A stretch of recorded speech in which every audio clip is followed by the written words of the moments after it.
I've noticed a pattern in the D&D community in which a lot of people don't know how to make characters. A lot of people obtain a single facet of a character and try to make that the whole character. Maybe you've had the experience of having a really great character idea, but then sessions go on and you're just not having fun in the game. This might be hard to hear, but it's possible it could have been your fault. The problem I've noticed in a number of my games, across a couple of different players, with varying levels of experience, is their character is just an idea. Whether it be a single personality trait or a bit, a way of interacting with the world. The character only has one dimension, and although that can be fun, that is not long-term viable in a campaign. Think about it in your own life. Take your most unique characteristic, or perhaps your best or most interesting trait. Does that trait get expressed in every aspect of your life? No, probably not.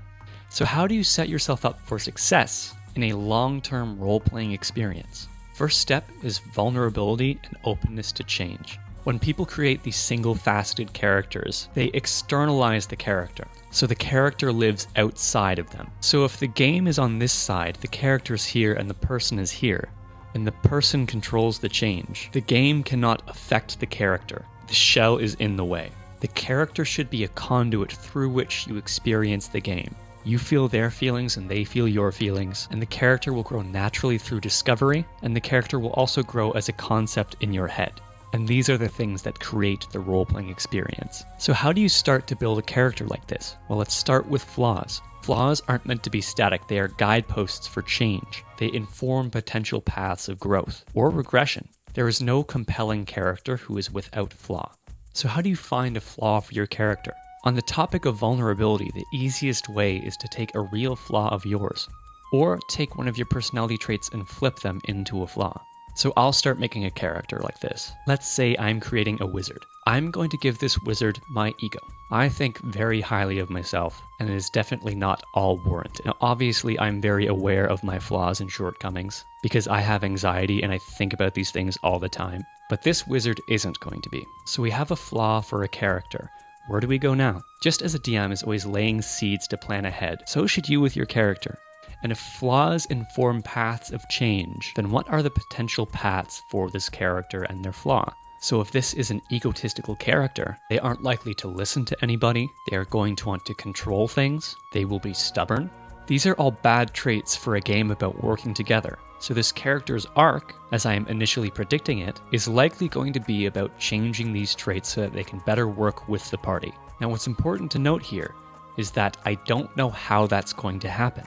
But I will look for opportunities in the story to inform that arc. It is at this point it is good to be mindful how your character's flaw will cause failures in the story. Because although the objective of a game like D&D is to win the encounters, stories are not about winning. They are not about how well a character succeeds. They're about how characters succumb to and overcome their flaws. So how does backstory fit into all this? So now that we have our character idea, we have our arc. If we were to drop them in-game right now, although there's a lot more room to add stuff to the character, they'd more or less be three-dimensional. We can also use backstory to help deepen and enhance these character traits. I think a lot of people when writing backstory try to create a cool-sounding story. Like, here are a series of cool events that have happened to this character, and they wrap it up in a nice little box, and then none of that ends up having a whole lot of bearing on the forward momentum of the character. It's best to think of backstory information in two categories: people and events that inform traits and flaws, and plot threads. So in the case of this egotistical wizard, what informs their ego? How did they get to this point in their life acting like this? I can see a couple of answers here. Maybe they've never been wrong in a meaningful way. They've never had a serious failure. Maybe the people around them fed into their ego. Because of their talents, they were always worshipped. So now we're already adding traits. This character probably expects to be worshipped. And if they've never made a meaningful mistake, then they probably respond very poorly to criticism. Now we have a bunch of tools in a roleplay toolbox to explore this character's flaws. Hopefully you have the space in-game between the DM and the party to seek to cause problems as your character.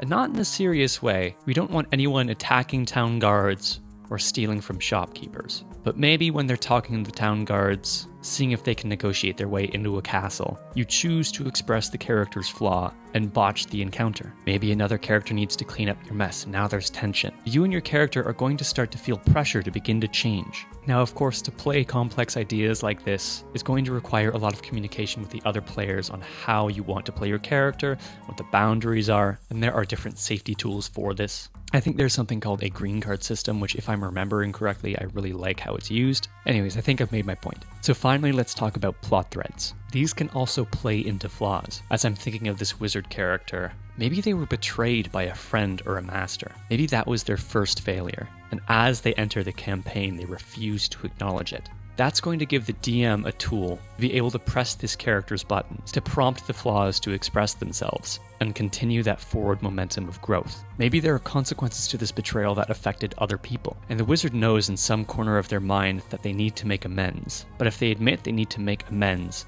and own up to this mistake, they can't be this perfect wizard who never makes mistakes and is endlessly brilliant. They can't be the person they see themselves as. And so that whole process of making a character with that much depth, with a tangible arc, took less than 20 minutes. I was figuring it out as I was going along there. So I hope that helps, and it improves some people's role-playing experiences. I think that's the end of the video. I never know how to end videos. Bye!